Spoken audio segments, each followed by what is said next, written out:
In the beginning, there was no light, only a stillness so complete it felt infinite. Inside that quiet, something moved.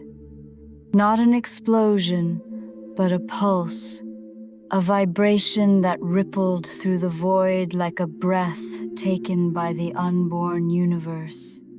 That first movement was sound, pure frequency without a mouth to speak it, intention without a tongue to shape it, and from that sound came order. Waves collapsed into particles, particles formed atoms, atoms gathered as stars. The ancients called it the first word, the Om, the Logos. Creation did not begin with sight, it began with tone. Sound was the architect of light.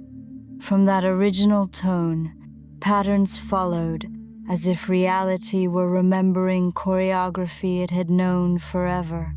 Spirals appeared in nebulae, hexagons in crystals, fractal ferns in the green world that would come much later. The same resonance that guided galaxies also learned to speak through blood, bone, and breath. What mystics called the music of the spheres is not metaphor. It is a law that threads through everything. Modern physics, describing vibrating strings and wave functions, brushes against the same truth from another angle. All that exists is motion set to rhythm. And now, as this cosmic vibration continues to hum beneath every moment of your life, we turn to those who tried to keep it in tune. Civilizations rose and fell, but a lineage of listeners remained: priests, scientists, and temple builders who learned to shape reality through sound. They didn't merely sing, they tuned matter. Their chants were equations, their chambers instruments, their cities orchestras of stone. Let us begin where legend says the science was whole, Atlantis. Their temples were crystalline halls, not just for worship but for engineering. Great pillars of quartz stood in rings, each cut to a precise length so it vibrated at a specific frequency. When initiates intoned matching vowels, pillar and voice entered sympathetic resonance. The pillars stored tone the way a battery stores charge. The rooms themselves became standing waves of orderly energy. In those chambers, healers directed sound to tissues like light through a lens. Builders used harmonics to ease the burden of gravity, lifting slabs by saturating stone with phase-aligned frequencies until weight loosened its grip. What later ages would call magic, they called craft. Their streets curled in logarithmic spirals. Their domes reflected sound inward like the human skull. Their waterways sang when wind crossed them at dawn. The whole city was calibrated to the sky. Star cycles, lunar pulses, the deep bass of the planet's own magnetic breathing.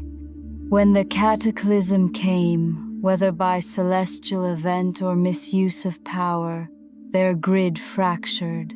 But knowledge does not drown easily. Carried in memory, etched into story, it crossed oceans in the minds of survivors. And now, as the tide of time withdraws, we find that seed rooting along the Nile. Egypt rose where Atlantis sank. Its earliest priesthood, the houses of Ptah and Thoth, encoded resonance in stone. The Great Pyramid's geometry is frozen harmony. Base to height to chamber spacing reflect the same ratios that govern octaves and fifth. Granite, flecked with quartz, converts vibration into subtle charge. The very walls are piezoelectric. In the king's chamber, tones around the low human voice amplify until chest and stone hum together. In darkness, a single note becomes a world. The body loosens its edges. Breath becomes wind moving through a living instrument. Imagine the rite, torches extinguished, silence gathered like velvet. A low tone begins, one voice, then another, then a choir aligned to a pitch learned over generations. The walls answer. Waves fold into themselves and stand in place. Hair lifts on skin. Bones tremble. Somewhere between the ribs and the spine, a door opens that no hand could ever turn.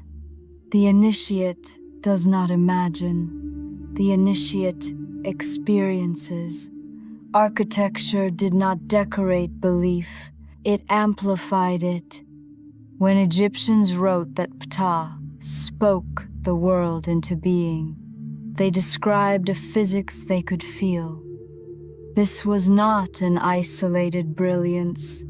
Across the world, sacred sites reveal the same art by different hands.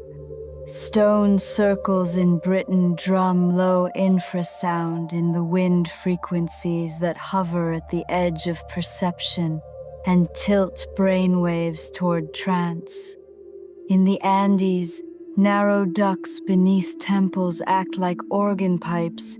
Air passing through sings in steady pitches as if the mountain itself were chanting. Mesoamerican pyramids bounce a clap back as a sacred bird's cry.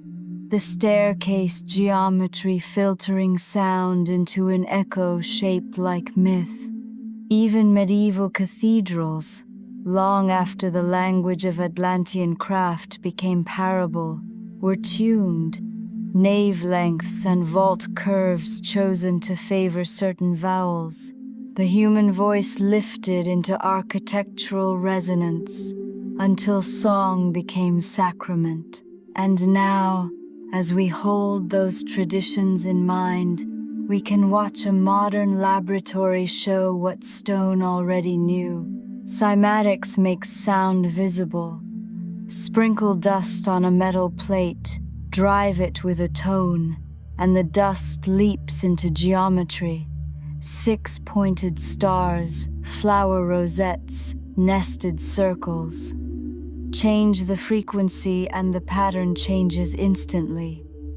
Sand remembers order when tone arrives. Water does it too, its surface rippling into mandalas that look suspiciously like the rosettes cut into temple ceilings. This is not analogy, it is the same thing at different scales. Sound is geometry in motion. Geometry is sound at rest. We don't need to choose between science and myth. String theory whispers that everything is vibration. Biology measures tissue frequencies. Medicine uses ultrasound to picture wombs, break stones, soften scar. Engineers levitate beads with opposing speakers, holding matter in air without a hand in sight. The old stories speak in poetry, the new papers in math, but both point at the same river. And now, zoom out until blue becomes marble. Earth is a resonator. Invisible lines, call them ley lines, telluric currents, geomantic veins lace continents together. Major temples sit where those lines cross, as if someone mapped the instrument and placed bridges where strings meet. The Schumann resonance, the planet's bass tone, hovers near 7.83 hertz, right where a human brain idles in calm alertness. When enough people gathered and sang in those places, they weren't entertaining gods, they were phasing humanity with earth. Festivals were not only social, they were maintenance of coherence. When coherence weakens, noise rises. Weather grows erratic, minds restless, society brittle. But the same field responds to order. Small groups can stabilize a region. 1,000 hearts breathing slowly together can make the air feel different, not metaphorically, measurably. The builders knew. They placed stone where it would do the most good and taught people how to use their voices like tuning forks. And now, turn from continents to the cathedral you carry. Your body is an orchestra mezzanine for the soul. Bones are crystalline hydroxyapatite lattices that ring at low frequencies. Blood is metallic and sings to magnets. The heart is a drummer with a field big enough to fill a room. The brain hums not one note, but a chorus of bands rising and falling with attention and dream. DNA twists in spirals that mirror the corkscrews of sound waves. Its charge distribution responds to emotion like a violin responding to bow pressure. Speak in a certain way and cells change their behavior. Whisper a certain truth and shoulders drop, jaw softens, breath deepens. The nervous system recognizes coherence before words compute. Breath is the bow, voice is the string, intention is the hand. Before you speak, there is a pause, the same pause that preceded the first pulse. If you fill it on purpose. The field hears your tone more than your syllables. I am carries architecture. I can't carries collapse. This is not self-help platitude. It is field mechanics wearing human language. And now, because this lecture is a bridge between memory and practice, let's step back through the doors the ancients used and translate them into your day. Chanting is not required to live in resonance, but chant if you like. Vowels smooth the nervous system because they are simple standing waves. Humming through the nose vibrates sinuses and vagus nerve, telling the body that it is safe. The body, believing, relaxes. Relaxed fields resonate more cleanly. Rhythm organizes attention. Silence resets the instrument. Reverence, that quiet posture of heart, is not a moral pose but an acoustic one. The torso opens, the breath lengthens, and frequencies line up like an orchestra tuning to A. There is also the place where the personal touches the planetary. Water remembers patterns for moments longer than we think. Bless your glass, and you bless yourself, not because water reads English, but because your body reads your tone. Speak kindly to your home, and the air thickens in the way temples used to feel. Offer a song to a tree and wind stirs like a listening animal. When enough such gestures stack, your life feels tuned, not perfect. Tuned, capable of harmony in the face of noise. And now, return to the monuments with a different question. Why did so many civilizations spend their wealth stacking stones against gravity? Because stone holds tone. Granite's quartz stores the memory of vibration the way a bell remembers a strike. Limestone breathes sound slowly, lengthening reverberation so whispers travel. Domes focus waves to a point. Vaults distribute them like rivers. The shapes themselves are verbs: gather, direct, radiate, ground. A priest did not need a microphone, the room wore one. Look again at placement. The Giza Plateau faces a sky where Orion once climbed in a seasonal arc significant to Nile cycles. Teotihuacan's Avenue of the Dead points to a setting Pleiades in a calendar used to plant and harvest. Alignment was not romantic cosmic worship. It was agricultural physics and social focus, designed to bring daily life into phase with heaven's metronome.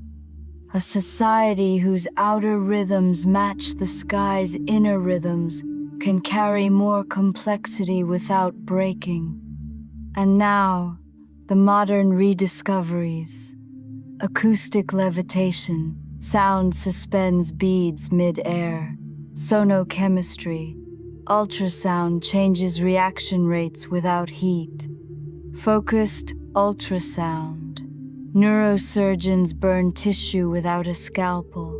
Binaural beats, offset tones nudge brain rhythms into sleep or focus. Heart coherence, repeating gratitude with breath regularizes heart variability, which regularizes brain function, which regularizes perception of stress. None of these are temples, yet each is a door. None require belief, yet each rewards attention. Science thought it was cutting down superstition. It has been pruning around the trunk of an ancient tree to find its living core. There is a reason stories once said, "In the beginning was the Word." Words are carriers of tone. Tone carries state. State organizes matter. We speak, and the room feels different. We pray, and the body takes orders from a heaven inside the chest. We sing together, and strangers breathe in time and do not know why they suddenly trust each other a little more. Whole cities can be tuned if enough hearts agree to hum. And now, let the arc widen one last time. Picture the solar system not as a clockwork, but as a choir. The sun hums in low frequencies. The planets add ornaments as they swing. The magnetospheres trade invisible chords. Earth's auroras glow where that music touches air. Beneath that sky, oceans move to the moon's drum. Birds migrate in lines drawn by magnetic hymns. Trees raise and lower sap by daily light songs they have sung since before humans learned to name. Into that choir, a single person stands and whispers, "I am." The universe answers, "I know." The response is not verbal, it is vibrational recognition, pattern meeting pattern, harmony greeting harmony. Your voice is not small. The field in which it travels is receptive, not inert. The purpose of remembering the science of sound is not nostalgia for lost empires. It is responsibility for living ones. To create a culture that does not tear itself in dissonance, we tune ourselves first. We speak from centers. We breathe before blame. We let the resonance of truth choose pace and pitch. It is slower than outrage and stronger. It is softer than argument and deeper. It is what temples felt like. And now, as we return to silence, hear it differently. Silence is not absence. It is potential. It is the chamber waiting for a note. It is the breath before the vow. It is the unstruck bell that remembers every song it will ever sing. If you listen long enough, you will notice that silence itself hums. The hum is the same as the one that began it all. The recognition is the same that initiates felt beneath stone. The invitation is the same that moved through Atlantean halls when voices rose and crystals glowed. Speak carefully, not fearfully. Speak as a builder, not a breaker. Let your words be stones laid in patterns that hold. Let your tones be bridges that carry others home. When you cannot find a sentence that is true, hum until truth returns. When the world shouts, answer with rhythm. When grief takes the voice, breathe with it. Breath is also music. And now, if you need a blessing to carry, carry this. May your body remember that it is a temple of resonance. May your heart remember that it is a drum of light. May your voice remember that it is a key that opens doors in the invisible world. The ancients built chambers to remind themselves of this. You will build moments. You will build mornings where gratitude tunes the room. You will build nights where a single whispered thank you closes the day like the last note of a song. If this remembrance awakens something in you, if you feel the first tone rising like a tide from your chest, then you already know the way forward. Listen, align, sound. The symphony is not elsewhere. It is here, breathing with you, waiting for your note. And when you give it, without hurry and without doubt, you will feel the world lean closer, as if the air itself were smiling. That is resonance. That is home. And now, let the lecture end the way it began, with a pulse, one breath noticed, one tone felt more than heard, one choice to live as if the universe were listening because it is. The hidden power of sound is not hidden anymore. It is the light inside the voice that knows why it came.